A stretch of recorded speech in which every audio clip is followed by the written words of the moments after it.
नई टर्म, एक नई चीज समझा रही हूं, बिल्कुल ध्यान से सुनोगे। ये जोतदार क्या है? हमने तो बात करी अंग्रेज की, और अंग्रेजों के साथ साथ कौन, हमने बात करी राजा, और राजा को ही हमने क्या कह दिया कि वो जमींदार है, वो राजस्व का संग्रह करने वाला है, और ताल्लुकीदार। अब ये जोतदार कहां से आ गया? देखो, जो जमींदार था या जो राजा था वो तो शहर में रहता था। यहां जोतदार एक नई चीज जो है सामने आती है।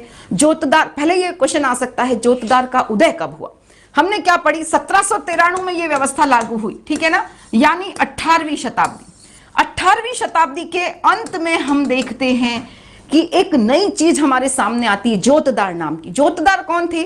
वो गांव में रहते थे, वो टैक्स वसूल करते, जोतदार के पास बड़ी बड़ी जमीनें हुआ करती थी। भाई बड़ी जमीन है, उसके काम करे, रेत, रेत के नीचे शिकमी रेत, इस प्रकार से चेन चलती थी। जोतदार वह व्यक्ति था जिसके पास बड़ी जमीन, कई एकड़ जमीन, बड़ी बड़ी जमीन उन्होंने अपने हाथ में कर ली, और इस जोतदार ने इस जमींदार की टांग खींच ली। कैसे? जमींदार आ रहा है राजस्व वसूली करने के लिए, जोतदार तो गांव में रहता है, गांव की जनता गरीब है, भोली भाली है, उनको अपने कंट्रोल में ले लिया, ठीक है।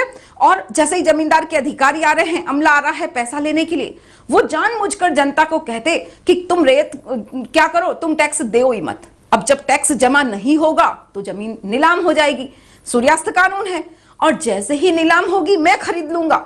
वास्तव में जोतदार जमींदार से ज्यादा पावरफुल हो गया, ठीक है ना। तो ये इस प्रकार से जमींदार, जोतदार किसे कहा गया? तो ध्यान रखना है, धनी किसान जो थे, जिनके पास बहुत बड़ी एकड़ भूमि होती थी, उसी को ही जोतदार कहा गया।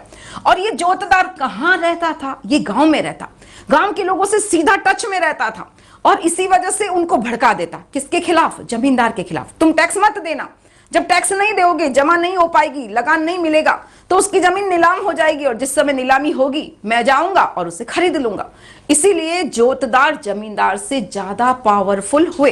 बात समझ में आए? जोतदार को कर लेने का अधिकार, देखो कर लेने का अधिकार नहीं कह रही हूं, गलत बोल दिया, कर नहीं, जोतदार बड़ी भूमि का मालिक है, ठीक है। तो किसान वहां काम करेंगे, उसके पास बड़ी भूमि, कर तो जमींदार ही लेगा, अमला ही लेगा, लेकिन जोतदार एक बड़ा आदमी है जिसके पास बड़ी भूमि है, और उसके अंडर में किसान काम करते हैं, ठीक है। बात समझ में आई?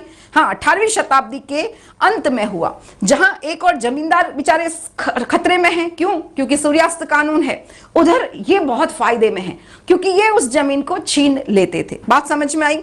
चलो आगे